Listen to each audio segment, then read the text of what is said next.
다행히 이제 보강 시간이 돼서 지금 하고 있는데, 아무래도 이제 사볼 과정이 조금 상세히 하다 보니까 지금 우리가 참 열심히 했는데도 어려운 데까지 들어가다 보니까 집신도가 조금 밀려 있고요. 오늘하고 다음 주 하고, 그러고 봐서 이제 7편을 조금 줄여서 아주 축조해서 해야 될 것 같아요. 그래서 7편은 나중에 봐가지고 오후 시간을 이용할까 생각 중이에요, 오후. 천재 할 때 간단하게 설명하고 천재 풀어버리고 이렇게. 그래서, 노량진 같은 경우는 7편은 이번에 안 할 생각입니다. 시간이 안 나요.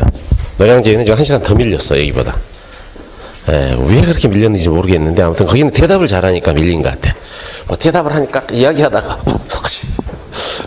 그래서, 그건 그렇고, 오늘은 주로 이제 평가 쪽을 많이 할 거여서요. 처음 하시는 분들은 저번 주에도 힘들었잖아요.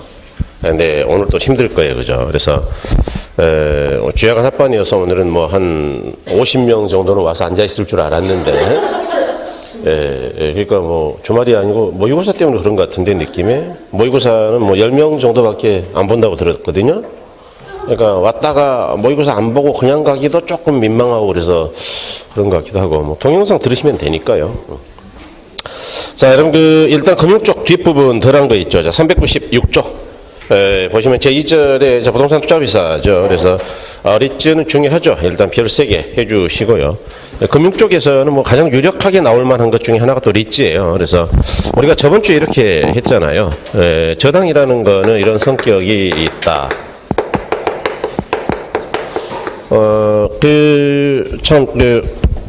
금요일 날 저녁에 기출 문제 강의하죠. 모봉섭 선생님.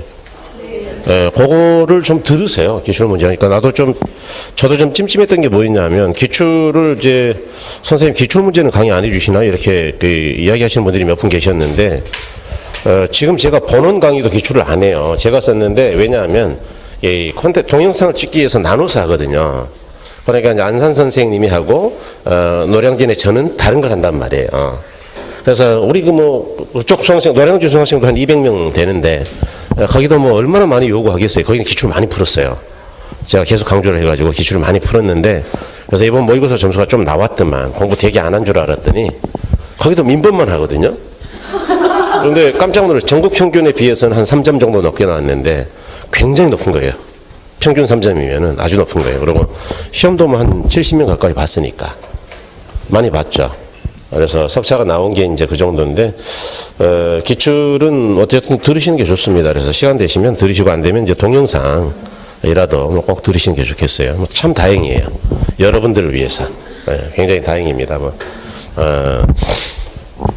저당 대비 성격이 이런 거죠. 자, 장기절이다라고 이야기했는데, 그 다음에 일시에 목돈을 지급하고, 단계적으로, 메칸도 20년 대출이면 20년간 상환하는 거죠. 그래서 장기절이다라는 성격 때문에 이제 이자율 위험에 빠질 수 있다, 대출자는. 다시 말해서 옛날 같은 고정이자 제도라면, 지금 여러분 뭐 다 들었던 거니까 바로 저번 주니까 아시죠? 시장이자가 올라가면은 못 올리니까 수익 손실이 발생하고, 내려갈 때는 차입자가 안 내려주니까 빌려서 갚아버린단 말이에요, 조기 상환. 그래서 오늘날 대출자는 이런 이자율 위험을 극복하기 위해서 고정이자를 가져가요. 변동이자예요. 변동이자, 그렇죠. 그 다음에 그래서 이제 이런 게 대략 한 2문제 나온다 그랬는데, 고정이자 관련되는 과거 고정이자 당시부터 써봤던 상환 방법이 3가지가 있었죠. 원금균등, 리금균등, 체증식. 그래서 요거는 아주 상세하게 우리가 비교를 했어요, 그죠. 그래서 이제 마지막 딱 그래프 하나 남았어요. 시험 보기 직전까지는. 그래서 이제 여기까지 공부하시면 대략 2문제 나옵니다. 그러니까 제가 옛날에 투자 이론을 잘하면 금융 쪽에서 3개는 공짜로 건질 수 있다 그랬는데, 일단 이거 2개는 무조건 건지는 거예요. 그 다음에 이쪽에 일시에 1억, 2억 이렇게 주고, 단계적으로 달달이 한 4, 50 받으니까 유동성 위험에 빠진다 그랬죠. 즉 대출자는 돈은 많이 나가고 들어오는 게 적으니까 돈이 떨어질 수가 있다. 이와 같이 유동성 위험에 빠질 때는 저당권을 가지고 있어야 된다 그랬어요. 유동화해야 된다 그랬어요. 그렇죠. 그래서 이제 유동화에 관련되는 것들을 우리가 또 저번 주에 유동화의 전제 조건이 뭐냐, 유동화 시장의 구조는 뭐냐, 기대 효과는 뭐냐, MBS의 종류, 즉 MPTS, MBB, MPTBC 뭐 이런 것들을 공부했다. 기억나시죠? 투, 발발, 벌투, 처발, 오케이. X, O, 세모 뭐 이런 거 했잖아요. 그죠? 그래서 그런 쪽이다. 이게 많이 어려웠을 거야, 아마. 처음 하는 분들은 뭐 1, 2월 달부터 쭉 들어와서도 힘든 부분인데, 많이 어려웠을 거로 생각하지만, 네, 극복 잘 했고요. 그래서 여기서 이제 2개, 여기서 2개 해서 대략 4개 정도가 나와요. 그리고 이건 뭐 맞출 수 있죠. 그 다음에 이제 대략 나머지 1개가 이제 리츠입니다. 리츠. 그래서 이 리츠는 별 3개 해주시고요.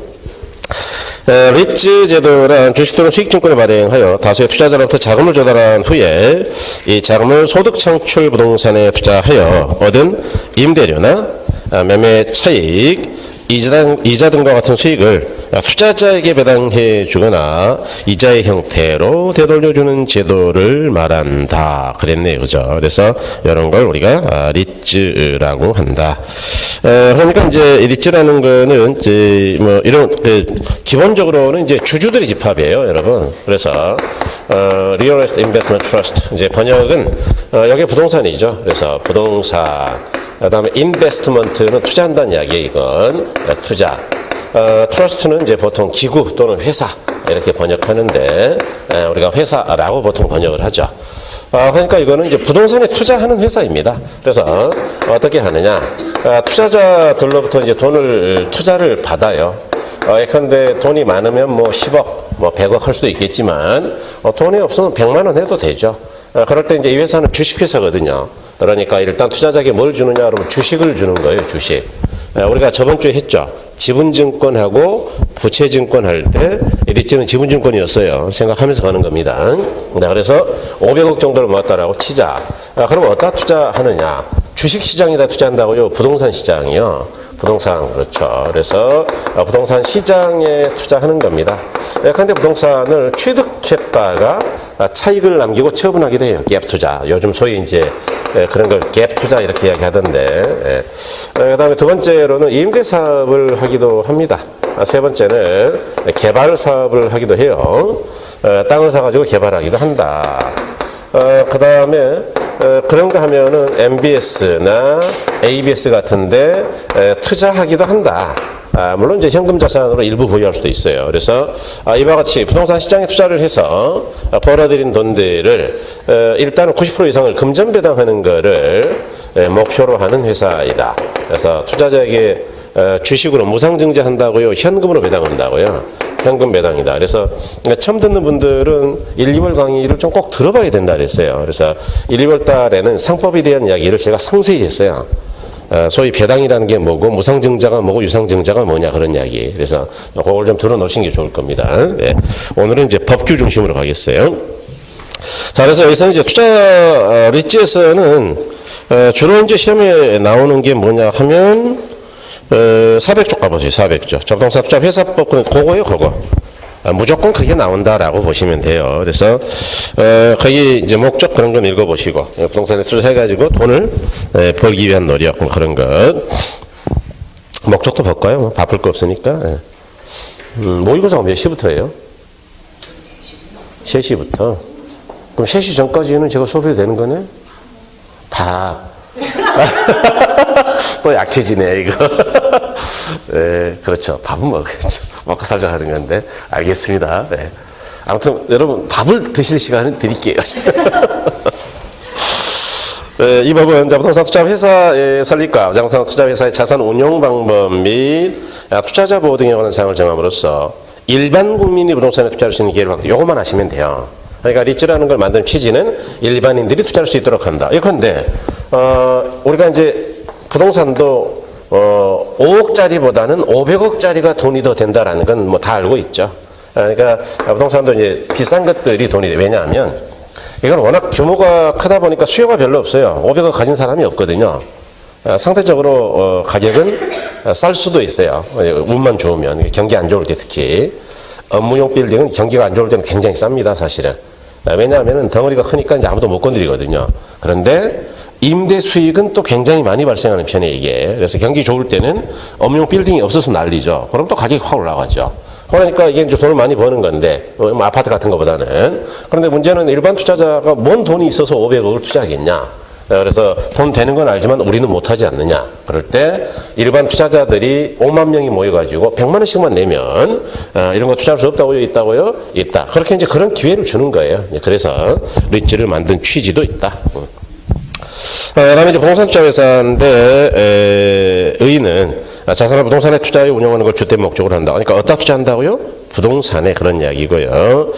종류는 이제 여기 이러한 리츠의 종류에는 크게 세 가지가 있는데 뭐 다 아시죠? 자기관리 리츠라는 게 있어요. 자기가 직접 관리한다는 이야기죠.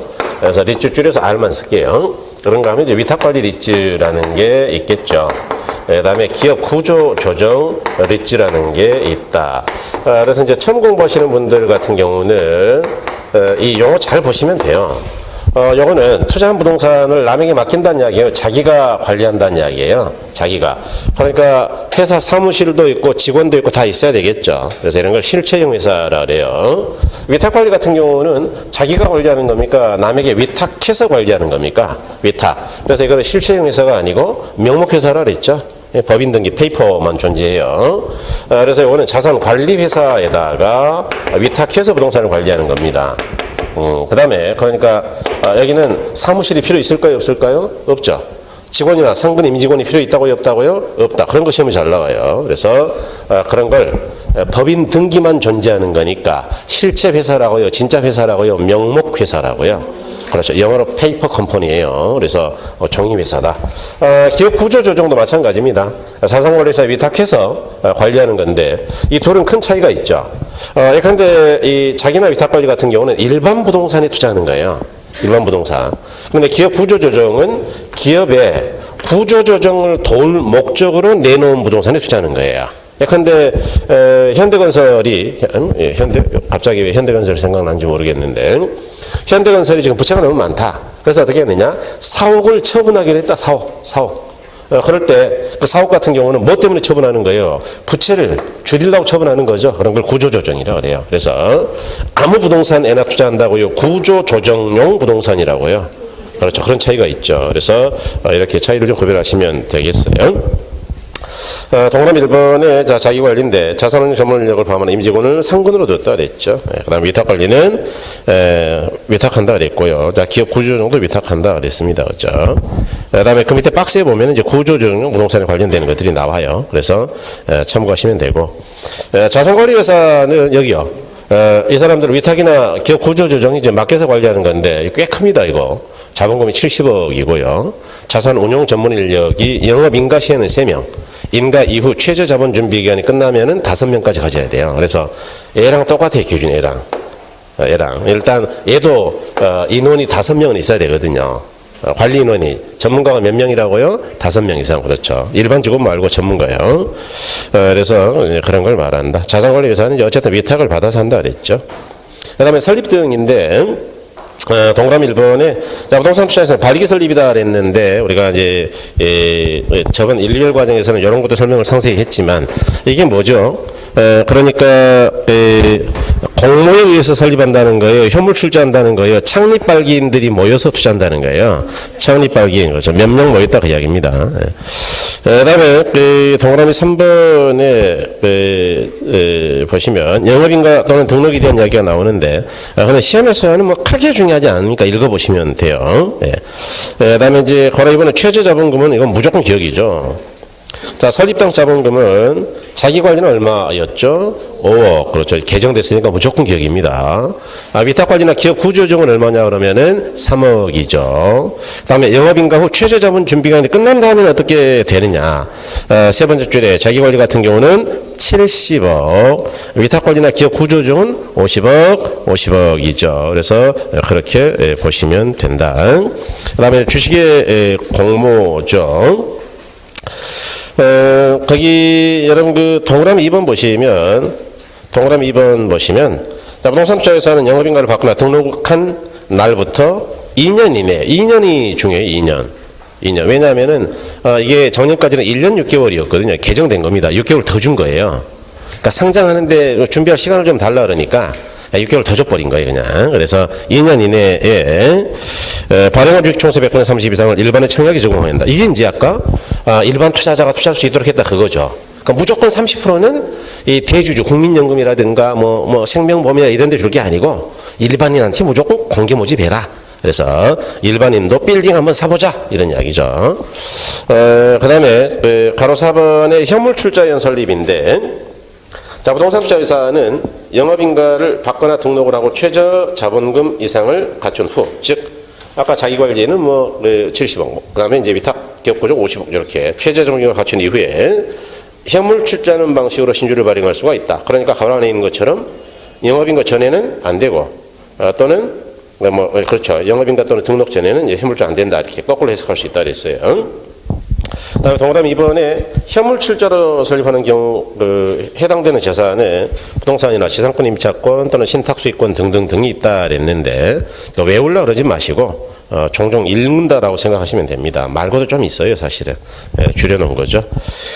그다음에 이제 가로 6번에 가로 5번은 아까 이야기 드렸죠. 위탁관리 같은 경우는 본점이나 지점, 직원 그런 거 있다고요, 없다고요?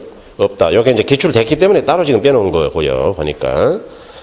가로 6번에 주식의 발행이죠. 그래서 1인당 주식 소유 한도인데 이거 무조건 기억입니다. 부동산 투자회사의 주주 1인과 그 특별관계자는 최저 자본 준비 기간이 끝난 후 한참 내려가서 부동산 투자회사가 발행한 주식 총수의 50%를 초과하여 주식을 소유하지 못한다. 그러니까 이야기는 뒤집어서 말하면 50%까지만 가질 수 있다 였죠. 그죠? 이 초과에 대한 이야기도 이제 상세히 설명했어요. 그죠? 까지, 50%까지다. 그다음에 이제 예외에는 이제 동그라미 2번은 읽어 보시면 되고요. 자, 상장. 자, 부동산 투자회사는 두 번째 줄이죠. 상장 요건을 갖추게 된 때에는 지체 없이 상장하여 그 주식이 증권시장에 거래되도록 하여야 한다. 상장은 증권시장에다가 상 올린다 그랬죠. 그래서 이거는 이제 주식을 공모, 소위 IPO라고 제가 설명했는데 첫 번째 하는 걸 그러니까 상장을 해야 된다. 요것만 되면 무조건 하는 거예요, 상장. 그다음에 이제 업무인데 자산의 투자 운영 방법은 아까 뭐 계략적으로 설명했죠. 취득관리 처분. 그래서 이제 샀다가 팔아가지고 돈 벌기도 하고요. 그 다음에 이제 개발사업도 하고 임대사업도 하고. 그 다음에 MBS나 ABS 같은 증권을 샀다 팔았다 한다. 매매. 그 다음에 이제 현찰을 가지고 있기도 하고. 금융기관의 예치. 뭐 이런 것들이다. 그 다음에 이제 가로 2번에 자기관 부동산 투자에서 자산운용 전문 인력을 했는데 자기관리 부동산 투자회사는 다음에 어느 하나에 해당하는 자산운용 전문 인력을 영업인가 시에는 3명 이상, 그 다음에 예정급여 받고 6개월 지나서 최저 자본금을 갖춘 뒤에는 5명 이상. 그래서 이제 5명 정도만 아시면 됩니다. 5명. 아까 자산관리회사도 똑같다 그랬죠. 얘는 자본금만 좀 작아요. 70억. 그래서 작은 것도 아니죠. 그래서 이제 애들 남의 걸 관리해 주는 거니까 자기 관리랑 덩치가 비슷해야 된다. 영업 전문가도 그렇고요. 그다음에 이제 옆쪽에 가로 4번에 자산관리회사를 했는데 자본금 70억 이상이고 민번에 전문 인력 5명 그랬죠. 그다음에 이제 부동산 투자 자문회사인데 등록 조건에 자본금은 5억이 아니고 오타네요. 10억이에요, 10억. 기본서는 오타가 있네, 그죠? 10억. 그다음에 운영 인력은 3명. 요거는 이제 자문만 하는 겁니다. 자문. 그래서 405쪽에 맨 밑에 줄에 있는 거 이야기입니다. 그건 뭐 시험에서 중요하지는 않아요. 자, 10억. 어쨌든 뭐 오타니까 제가 조정해 드렸고. 그 다음에 6번에 부동산의 처분 제한인데, 부동산 투자회사는 부동산을 취득한 후 1년 이내에는 처분해서는 아니 된다. 그 다음에 이제 국 외에 있는 부동산은 1년이 아니고 이제 정관이 정한 기간이다. 뭐 요 정도. 그 다음에 가로 7번에 자산의 구성인데, 요거는 이제 한 번도 개정된 적이 없는데, 간혹 시험에 써먹죠. 자, 자기관리 부동산 투자회사, 위탁관리 부동산 투자회사는 최저 자본 준비기간이 끝난 후에는 매 분기만 현재 총자산의 100분의 80 이상은 부동산 또는 관련 유가증권이나 현금으로 가지고 있고, 그중 70% 이상은 반드시 부동산이어야 한다. 뭐 이렇게 자주 봐두셔야 됩니다. 이것도. 그 다음에 기업 구조 조정은요, 이 법에서 정한 부동산 투자에서 요건을 갖추고 총자산의 100분의 70 이상을 기역, 니은, 디귿 같은 부동산으로 구성한다. 그래서 기업 봤더니 기업이 은행의 부채 등 채무를 상환하기 위해서 팔아먹는 부동산. 아까 설명드렸죠? 그런 걸 기업 구조 조정용 부동산이라 그래요. 그다음에 이제 뭐 니은물에 보니까 채권금융기관하고 재무구조 개선을 위한 약정을 체결하고 약정 이행을 위해서 팔았다. 재무구조 개선이 뭐예요? 부채를 줄인다 그 이야기예요, 이거. 그러니까 빚을 갚으려고 약속 지키는 거고. 디귿번은 회생 절차 뭐 그랬잖아요. 그러니까 이게 회사가 망하기 전에 이제 회생 절차를 거치는데, 그래서 살아나면 좋고 안 살아나면 그냥 청산해 버리죠. 그런데 그럴 때 팔아먹는 부동산이다. 그다음에 이제 건업8번의 부동산 개발 사업에 대한 투자인데, 동그라미 1번에 총자산적 부동산 개발 사업에 대한 투자 비율에 따른 총자산의 부동산 개발 사업에 대한 투자 비율을 그것만 기억하면 됩니다. 개발 사업에 대한 투자는요, 투자 비율을 결의한 주주총회 개최일 전날 기준으로 직전 금액을 현재 대차 대비상의 자산 총액을 말한다 그랬는데, 그 자산 총액은 의미가 없고요. 그러니까 이게 개정되기 전까지만 해도 총자산의 70% 이상을 개발을 못하게 했어요. 개정되기 전에는. 그런데 지금 제한 없어요. 그리고 이제 개발 전문 리츠만 100% 개발할 수 있었는데, 지금은 개발 전문 리츠도 없어. 개정돼가지고 마음대로 하는데, 대신 주주총회 특별 결의를 해야 돼. 개발은 그냥 뭐 사장이 마음대로 한다고 주주총회를 열어야 된다고요. 그거만 알면 돼요. 그래서 두 번째 줄 거기만 하자고요. 주주총회 결의한 주주총회에 따라 개발한다 이렇게. 그래서 요약식은 써놨어요 제가. 그래서 그렇게 보시면 된다. 자, 그다음에 넘어가셔서 10번의 배당이죠. 배당. 부동산 투자회사는 당연적 이익 배당한데 90% 이상을 주주에게 배당하여야 한다. 그래서 금전 배당이라 그랬죠. 다만 자기별 부동산 투자회사는 당연히도 이익 배당 50% 이상을 주주에게 배당해야 하고 이익 준비금을 적립할 수 있다 그랬는데, 50%는 적극적으로 열 필요는 없어요. 올해 2018년 12월 말까지만 유보한 한시장이에요. 한시장. 이걸 일몰법이라 그러는데 2018년 12월 말이 끝나면은 자동으로 죽는 법이야 이게. 그러니까 어쨌든 간에 원칙은 뭐라고요? 90% 이상 배당이에요. 그죠? 90% 이상 배당입니다. 그다음에 동그라미 2번에 위탁관리 부동산 투자회사가 이익 배당할 때는 감가상각 범위 안에서 이익금을 초과 배당할 수 있다. 즉 90%를 초과할 수 있다 그 이야기죠. 그래서 위탁관리나 기업 구조 조정은 제가 이따 요약식으로 확인할 텐데 90% 이상 배당을 해줄 수 있고요. 그렇게 되면 이제 이 법인세 면제 효과가 있습니다. 그러니까 세금 감면 혜택은 줘요. 조금 이따 확인해 드릴게요. 차입이나 사채 발행인데 이것도 한 번도 바뀐 적이 없죠. 부동산 투자에서는 영업인가를 받거나 등록한 후 자산을 투자 운용하기 위해 또는 기존 차익분의 발행사채를 상환하기 위해서 자기 자본의 2배 범위 내에서 자금을 차입하거나 사채를 발행할 수 있다. 이게 이제 2001년도에는 요거밖에 없었는데, 그 다음에 개정될 때 2002년부터가 이제 그 뒤에 다만 단서조항이 붙었는데, 지금까지는 이제 바뀐 게 없다 그 이야기예요. 다만 주주총회 특별 결의를 한다면 10배 범위 내에서 차입할 수 없다고 되어 있다고요? 있다. 이렇게. 그래서 여러분 우리 그 기본서의 표도 정리가 잘 돼 있죠. 잘 돼 있는데 여러분 이제 요약집도 보기로 했으니까 확인해 드릴게요. 요약집 한번 보시죠. 요약집 보시면 여러분 그 144쪽이죠. 그래서 부동산 투자 회사인데요. 앞쪽은 좀 읽어보시고 특히 3번 리츠의 특징이나 장점, 요거 가끔 시험에 나오거든요. 요거 좀 읽어주세요. 한번 읽어보시고 5, 6월 달에도 상세히 설명할 거예요. 여기는 물론 시험에서 무조건 나온다라고 보는 거는 4번 회사법 법의 내용입니다. 그거 뭐 빤한 거예요. 이거는.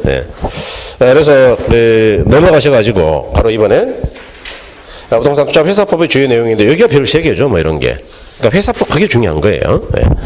그래서 거기 보니까 이제 자기관리, 위탁관리가 있고 기업 구조조정 이렇게 나눠놨는데 항상 자기관리 중심으로 일단 잘 보고 위탁관리나 기업 구조조정은 차이가 뭐냐라는데 신경을 쓴다 그랬어요. 그래서 자기관리는 조직 형태는 이제 실체, 그다음에 위탁이나 기업 구조는 명목이죠. 그다음에 설립은 주식회사고요. 그다음에 발기 설립 방법으로 한다 그랬죠. 설립 자본금은 이제 이건 무조건 기억이에요. 시험에서는 요거는 써먹을 확률이 아주 높죠. 자기관리 5억, 위탁기업 구조조정은 3억입니다.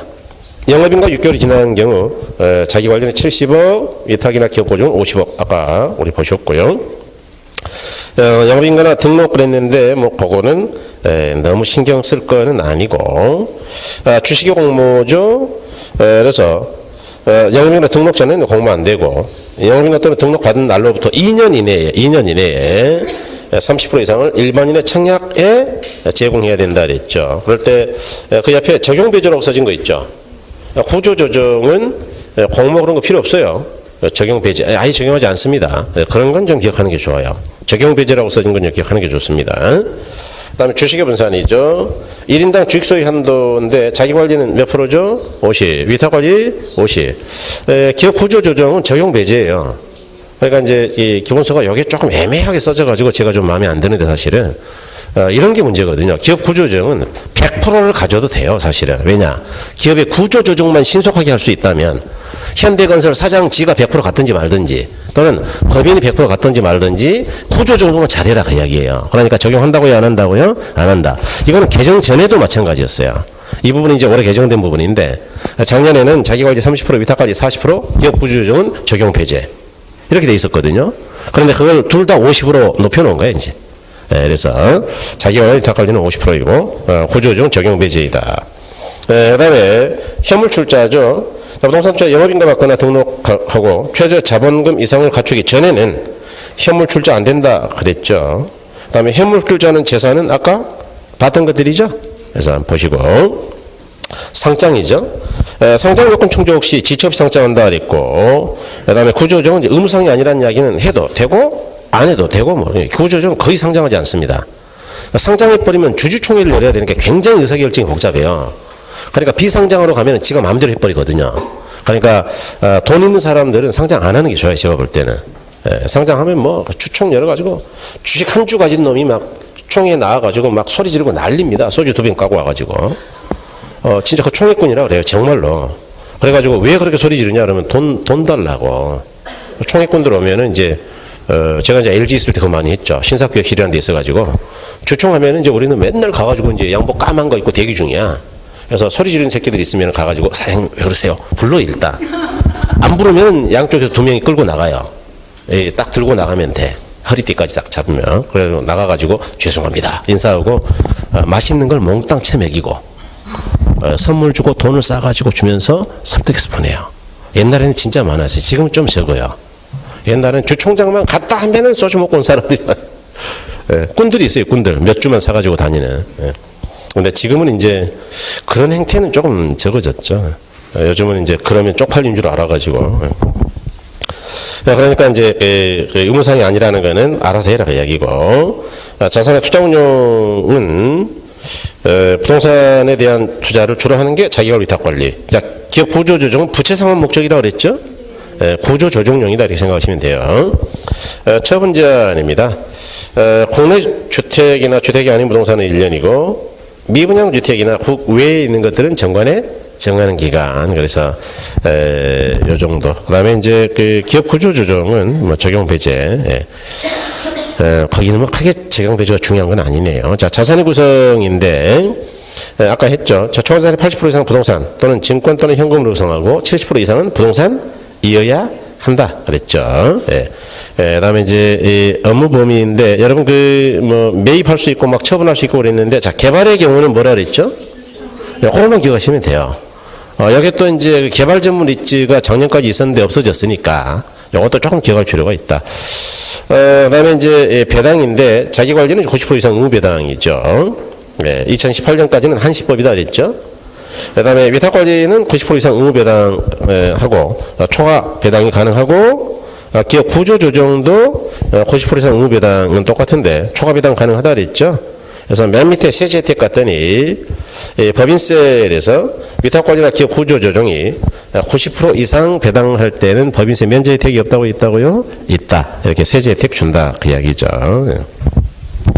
그다음에 이제 차입이나 사채 발행은 자 2배를 초과할 수 없다 그랬고 주총에 특별 결의가 있다면 10배를 넘지 않은 범위 내에서 차입할 수 있다. 합병도 시험이 좀 나와요. 합병. 부동산 투자회사는 투자회사가 아닌 다른 회사하고는 절대로 합병하면 안 돼요. 제가 1, 2월 달에 들었지만 근데 삼성전자랑 리츠가 합병했다. 그러면 누가 덩치가 커요? 리츠가요? 삼성이요? 그러니까 삼성 주주들의 의견에 따라서 맨날 삼성은 대략 30% 배당하죠. 이거 제가 배당 성향이라 그랬잖아요. 70%는 미래를 위해서 회사에 남겨가지고 계속 투자하는 거예요. 그런데 리츠는 뭐라 그랬어요, 아까? 일단 90% 이상은 배당에서 쫓겨먹자가 목적인데, 아니, 삼성전자가 압도적으로 크니까 얘들은 못 쫓겨먹잖아요. 그러니까, 이렇게 합병하면 된다고요? 안 된다고요? 안 돼. 그래서 리츠는 무조건 리츠끼리만 합병하게 돼 있는 거예요. 그래서 사실은 조금 더 복잡한데 복잡한 거는 뭐 의미는 크게 없고 어쨌든 리츠끼리만 합병한다. 그래서 그렇게 보시면 됩니다. 그래서 이제 리츠에 대한 이야기를 좀 드렸고 그 뒤에 관련 사항은 심화학습은 조금 더 이제 보충을 해 놓은 거예요. 여러분 그러니까 보충은 뭐 참고하시면 되고요. 자 기본소에서는 411쪽의 제3절의 이제 부동산 펀드는 고맙긴 한데 이건 넘어갔어요. 넘어갔으니까 안 봐도 됩니다. 시험에서 안 나오는 거니까. 그래서 펀드는 한번 읽어보세요. 그 다음에 414쪽의 제4절의 저 프로젝트 파이낸싱인데 여러분 프로젝트 파이낸싱은 별을 2개 하시고 제 기본서 기준입니다. 이것도 조금 뭐 출제 가능성은 있어요. 문제가 기존에 좀 나왔던 부분이죠. 그래서 자 프로젝트 파이낸싱이란 특정 프로젝트로부터 미래에 발생하는 현금 흐름을 담보로 당의 프로젝트를 수행하는 데 필요한 자금을 조달하는 금융기법을 총칭하는 개념이다. 그래서 이런 용어는 협약건설이나 대형 프로젝트에서 빈번히 등장하고 있고 자금 조달을 기초로 프로젝트를 추진하는 사업주의 신용이나 물적 담보 가치에 두는 게 아니고 그러니까 무슨 담보 그런 거 없다고 이야기 같네요. 그죠? 아니고 당연히 프로젝트 자체의 수익성에 두는 일종의 금융기법으로 최근에 건설업체에서 많이 쓰고 있다 그랬죠. 그래서 이제 여기 개념인데 여러분 PF라는 게 이런 거예요. 이제 요약하면 요 정도인데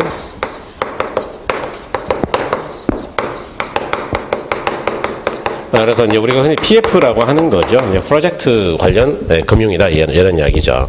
그래서 요거는 굉장히 대규모 이거 사업기간이 장기일 때 많이 씁니다. 그래서 요것도 이제 이게 수많은 금융기법들이 80년대에 많이 만들어졌어요. 그래서 미국에서는 84년, 5년, 6년 이 정도에 만들어졌다고 알려져 있는데 MBS나 ABS가 84년 정도에 출연했다 그랬죠. 그래서 이 80년대 이제 금융기법, 금융공학이 미국과 영국을 중심으로 고도로 발달했나 봐요.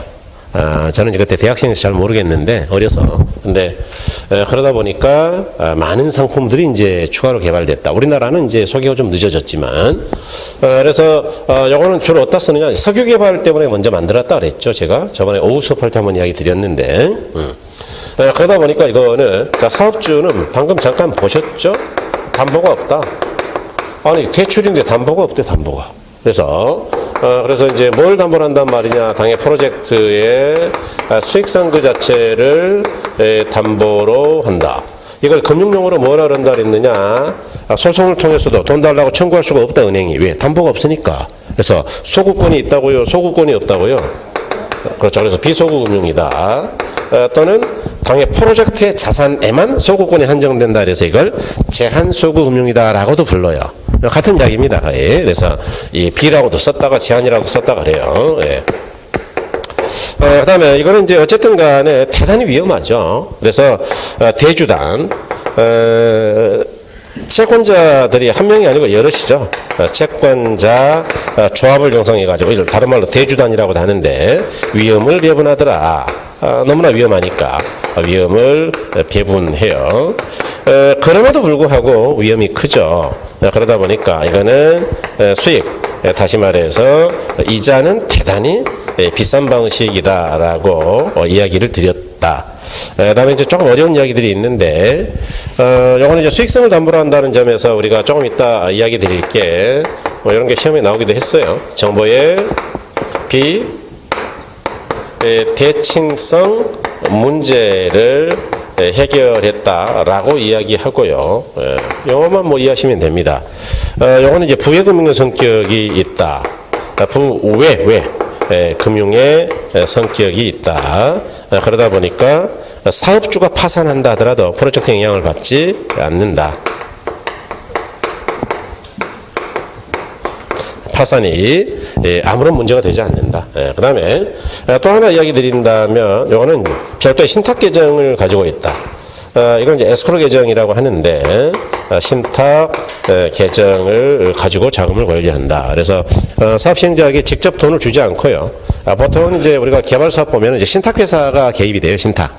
그래서 대출하는 은행하고 신탁회사가 이제 대주안으로 묶여가지고 PF를 주죠. 그러면 이제 은행에서 대출하는 돈은 다 신탁회사가 관리합니다. 분양 수익금도 어디로 들어가는 거예요? 사업주한테요, 신탁회사한테요? 그래야 사업주가 전행을 못해요. 다른 용도로 쓸 수가 없어요. 그래서 이렇게 관리하고 있다. 에스크로라고는 들어봤나? 에스크로? 아니 어디선가 들어야 되는데 들어봤냐고요. 에스크로. 아니 중개업에서는 에스크로 이야기를 할 텐데 학교라니까 다 해야 되나요? 이거? 에스크로라는 게 이제 하겠죠. 좀 이따가 하겠는데 에스크로가 그 신탁 계정이라는 거예요. 여러분 그 네이버 페이라고 아세요? 네이버? 네이버 페이가 뭐예요? 예컨대 A하고 B가 컴퓨터 앞에 앉아가지고 거래를 해요. 그래서 A가 물건을 올려놓은 걸 이제 B가 나중에 물건을 받아야 되는데 문제는 이런 거죠. 이놈이 이제 저도 한번 뭐 그 네이버 페이라고 그래가지고 한번 사기당한 적이 있는데요. 네이버 페이랑 똑같은 사이트를 사기꾼이 만들었더라고. 그래서 이제 돈을 거기다 넣었는데 아직도 못 받았어요. 그래서 와 저는 뭐 왜 이렇게 잘 당하지? 아무튼 깜짝 놀랐는데 물건을 줘요. 물건을 주면은 대금을 주는 게 원칙이죠. 그런데 아니 뭐 이 물건이 제대로 될지는 모르잖아. 그리고 대부분은 그 인터넷 사이트 거래 같은 경우는 돈을 먼저 주고 물건을 나중에 받는 형태예요. 그러니까 불안하죠. 그래서 어떻게 하느냐? 일단 네이버 페이, 네이버 회사에다가 대금을 넣어요. 그래서 물건이 와가지고 물건 제대로 왔어라고 오케이 사인을 주면 그러면 구매 확정을 하면 얘가 대금을 이쪽으로 보내는 거예요. 그러니까 이거는 사기당할 일이 있어요, 없어요? 물건 받은 다음에 그러니까 이걸 제3자 위탁 계정이라 그래서 에스크로우라 그래요. 에스크로. 그래서 에스크로우는 어디서나 다 이렇게 누군가에게 돈을 맡겼다가 주는 방식을 취하면 다 에스크로예요. 그래서 중개업도 지금 에스크로 신탁 계정을 설정할 수가 있죠. 중개 사고가 많이 발생하니까 이중 매매도 있고 때로는 뭐 100억짜리면 대금 받아가지고 튈 수도 있고 그렇잖아요 사실. 뭐 갔다가 필리핀에서 5년 있다 오면 되니까. 네, 그래서 농담이에요. 네. 그래서 이런 걸 에스크로라고 한다. 죽겠습니다. 저도 제 진도도 바빠 죽겠는데. 설명해야지 참. 그래서 이제 여기에 제가 이제 이렇게 이야기했죠. 석유 사업 때문에 처음에 이제 만들어졌다 그랬어요. 그죠? 석유 사업이라는 거는 이제 여러분 그 상상을 해보자고요. 우리가 모르는 사업이니까. 예컨대 여기 어디 석유가 있냐? 지질조사 해야 되겠지. 지질조사. 지질조사는 하루아침에 끝나겠어요. 광범위한 지역을 탐색하니까 한 10년 걸리겠어요. 그렇죠. 그래서 여기 보니까 석유가 있는 것 같다. 그러면 이제 두 번째로는 시험시추라는 걸 해요. 시험시추. 빨대 한 2군데 꽂아가지고 대충 뭐 석유가 나오는지 본다 그냥 쭉 빨아가지고 그랬더니 석유가 잘 나와. 그러면 이제 시험시추만 해야 될까요? 본격 생산을 해야 될까요? 본격 생산. 그래서 그럴 때는 이제 빨대를 막 수백 개 꽂아가지고 막 뽑아내는 거예요. 막 여기저기. 그래서 이런 과정을 거치는데 대략 이게 아무리 안 걸려도 10년 이상 걸린다. 그러니까 공사기는 단기라고요, 장기라고요? 장기. 들어가는 돈은 우리 돈으로 수십조가 들어가는 대단한 대규모 사업이다. 그러니까 이건 일반 대출로는 해결이 안 돼요. 생각해 보세요. 은행 같은 경우는 어떻게 해야 되는 겁니까? 1억 빌려주면 꼴랑 1억이라 하더라도 우리가 10년 뒤에 이자랑 원금을 주는 거예요. 다음 달부터 즉시 내는 거예요. 담보가 없어요? 있어요? 있죠. 그런데 이거는 10조를 빌리는데도 10년 뒤에 이자 수익을 주는 거예요. 당장 준다고요? 나중에 준다고요? 나중에. 이제 원래는 그래요. 그러다 보니까 예컨대 SK 석유라는 회사가 저쪽 동남아 쪽에 해상유전을 개발했다 치자. 해상유전은 이제 더 심각합니다. 왜냐하면 돈이 훨씬 많이 들어요. 바다에서 캐는 건. 그러겠죠. 해상은 물이 막 왔다 갔다 하니까 고정돼 가지고 캘 수가 있는 거예요. 파이프가 흔들려요. 그러니까 이제 FSOU라는 아주 독특한 배가 있어요. 무지하게 비싸거든요. 얘는 파도가 아무리 쳐도 자기 그 자리를 그대로 지키면서 뽑아내요. 그러니까 기술이 어마어마하겠죠. 아니 그럴 거 아니에요. 좋아요. 네. 너무 전문적이었어. 네. 그래서 그럴 때 이제 한 들어가는 돈이 10조 정도. 미화로 한 10억 달러 이상이 된다 치자. 우리 돈으로 10조다. 그래서 뭐라 그랬느냐? 야 국민은행 가가지고 야 여기 석유 많거든. 그동안에 내가 10년간 돈 많이 들여가지고 다 알아냈어. 너 10조 빌려주면 내가 이자 엄청 줄게. 그랬더니 안 한다 그러더라. 우리은행 가도 안 한다 그러고 신한도 안 한다 그러고 하나은행도 안 한다 그러고 또 뭐가 있어요 여러분. 은행 좀 불러주세요. 새마을금고도 안 한다 그러고 우체국도 안 한다. 우체국? 예. 그다음에 농협도 안 한다 그러고 또 SC제일인행도 안 한다 그러고 어제 뭐죠, 됐어요. 이제 생각 안 나니까 그만 하자고요. 그래서 안 한다 그러더라. 그래서 생각해 보니까 왜 안 하냐, 얘들. 이자 많이 준다는데 왜 안 할까요? 만일 얘가 망해버리면 10조 정도면은 국민은행도 버틸 수 있을까요? 망할 수도 있을까요? 너무 크죠? 너무 커요. 그러니까 어떻게 했느냐? 안 하겠다 그러더라. 그래서 애가 생각한 게, 야, 그러면 너 혼자 빌려주지 말고 대주단을 모아가지고 채권자들을 수십 명을 모아가지고 빌려주라. 그래서 1조씩만 빌려주세요. 이렇게 했다가 이야기예요. 그래서 이거는 근본적으로 채권자들의 조합이에요. 채권자가 한 명이라고요? 여럿이라고요? 여럿이다. 그래서 채권자 조합입니다. 물론 이제 주관사가 있어요. 지금 이제 부동산 같은 경우는 규모가 작은 건 한 개 은행이 빌려줘 버리고 PF도 규모가 조금만 커지면은 대주단이라고 보통은 5개 회사가 와요. 보통 3개, 4개, 5개. 그래서 주관사가 이제 딱 정해지죠. 걔가 세팅해서 오는 겁니다. 그럼 어떻게 되느냐? 위험이 좀 작아지죠. 이제 그러니까 야 뭐 망해봤자 애들 망해봐야 뭐 1조니까 한번 해보자 이렇게 되는 거예요. 자, 그럴 때 SK 여기 본사가 있고요. SK 본사가 있고 핸드폰 파는 회사. SK 석유는 본사예요, 자회사예요? 자회사. 그럴 때 프로젝트를 시행하는 건 이 자회사인데 어쨌든 간에 그러다 보니까 얘가 사업주예요, 사업주. 사업주는 담보를 제공하지 않는다. SK가 지가 아무리 회사가 크다 하더라도 자산하고 부채 자본이 있을 때 제가 확인은 안 해봤지만 이거 한 2조 안 될 겁니다. 잡은 거. 그러니까 얘네가 2조, 3조밖에 안 될 거예요. 몇 조 안 되죠. 뭐 5조라 치자. 많이 쳐줘가지고.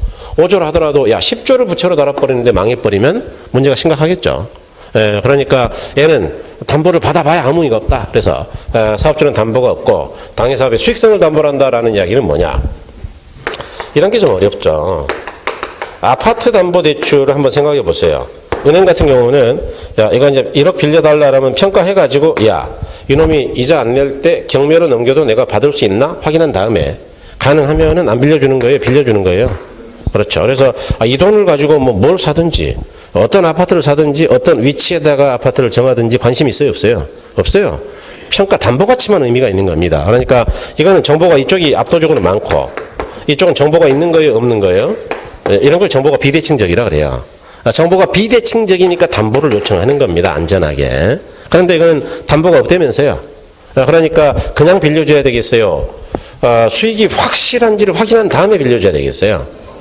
그렇죠. 그러니까 이 석유와 관련되는 정보를 싹 다 은행들이 달라 그러죠. 그러니까 은행도 정보가 많고 사업주도 정보가 많거든요.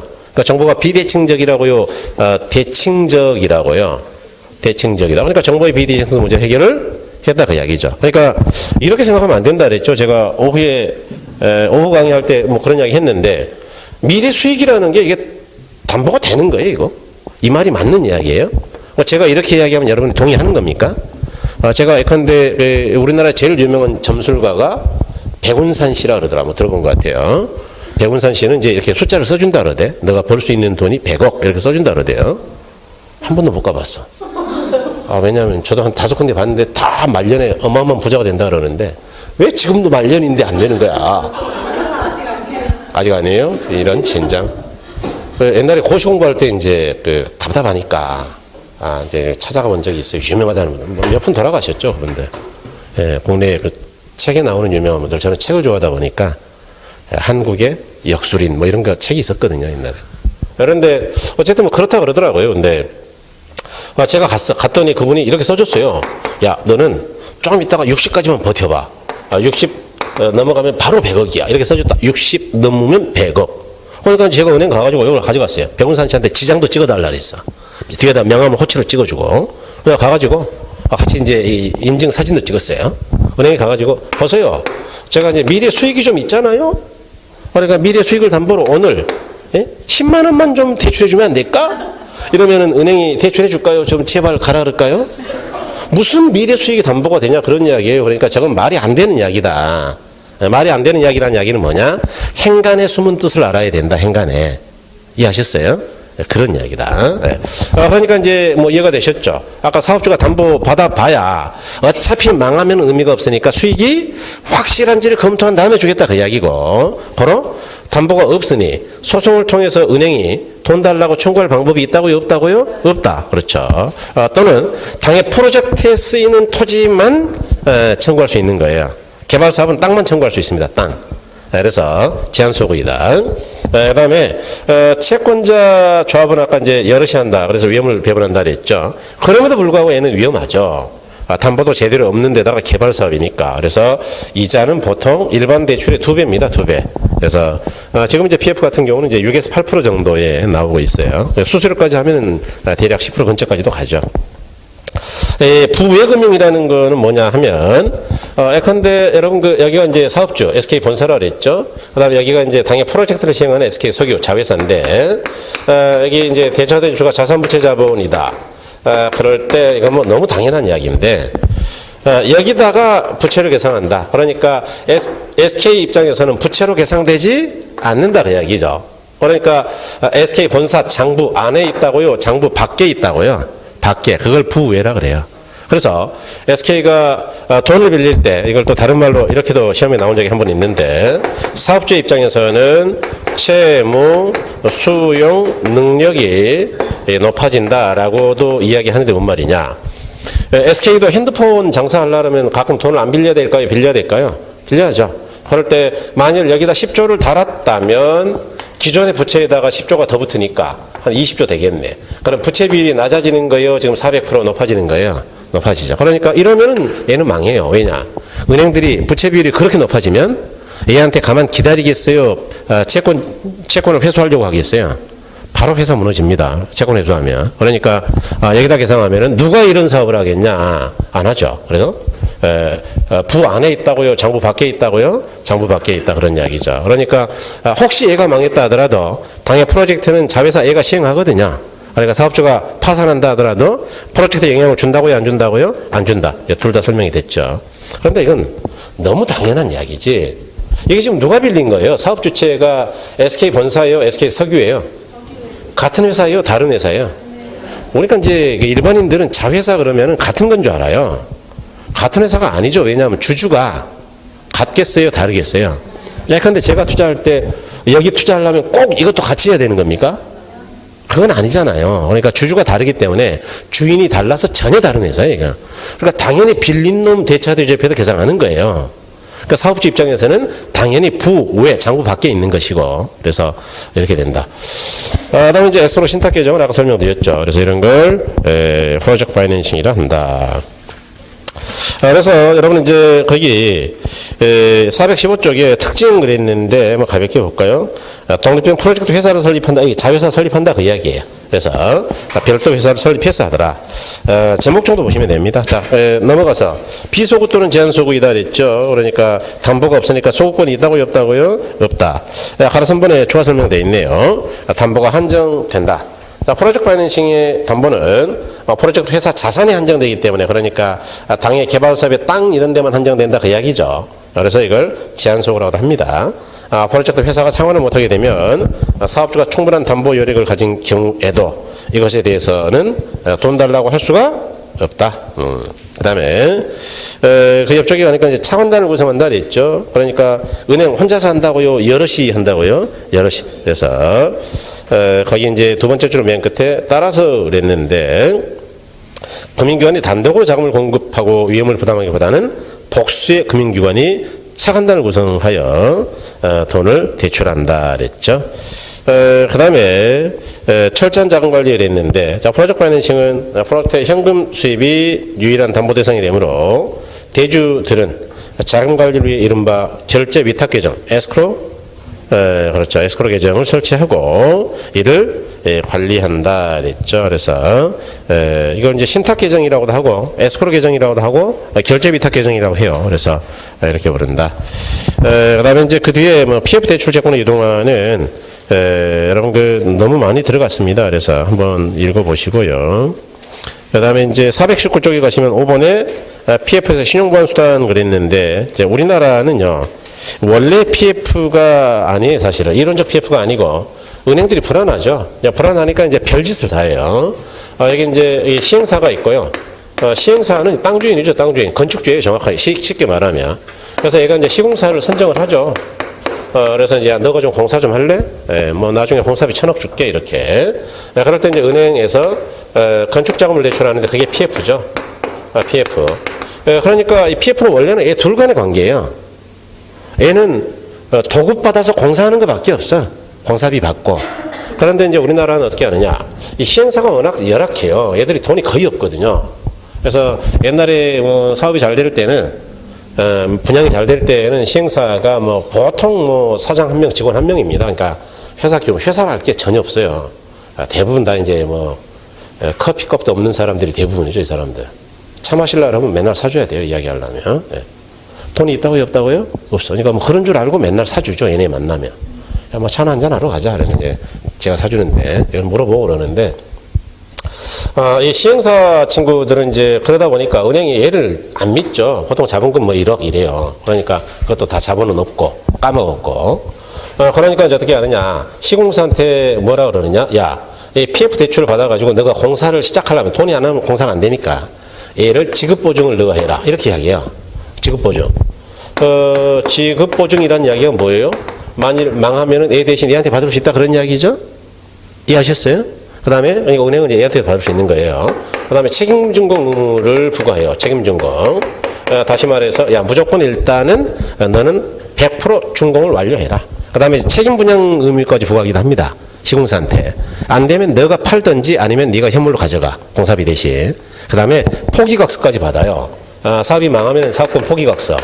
포기각서가 뭐냐 하면은 만일 이 사업이 중간에 가다가 꼬꾸라지면 너도 포기하고 이제 은행이 새로운 사업주를 선정해서 다시 하겠다 그 이야기예요. 그러니까 이렇게 하면서 돈을 빌려줘요.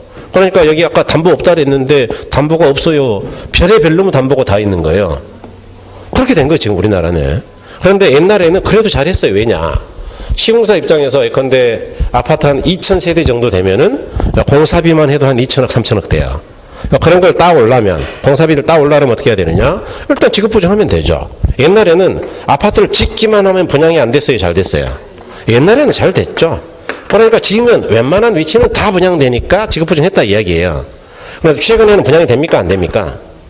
그러면 지급보증 하겠어요? 당연히 안 하겠어요. 안 하지 뭐하러 해요, 이거. 공사 안 해버리고 말지. 해외 가서 공사하면 되니까. 그러니까 요즘은 그래서 PF가 안 나오는 거예요, 지금. 이해하셨어요? 은행은 또 불안하니까 PF를 안 해준단 말이에요. 그래서 요즘 같은 경우는 이제 에쿼티라 그러는데 에쿼티. 에쿼티가, 영어로 에쿼티가 지분이 지분. 그래서 시행사한테 에쿼티를 20% 이상 요구하는 경우가 허다해요.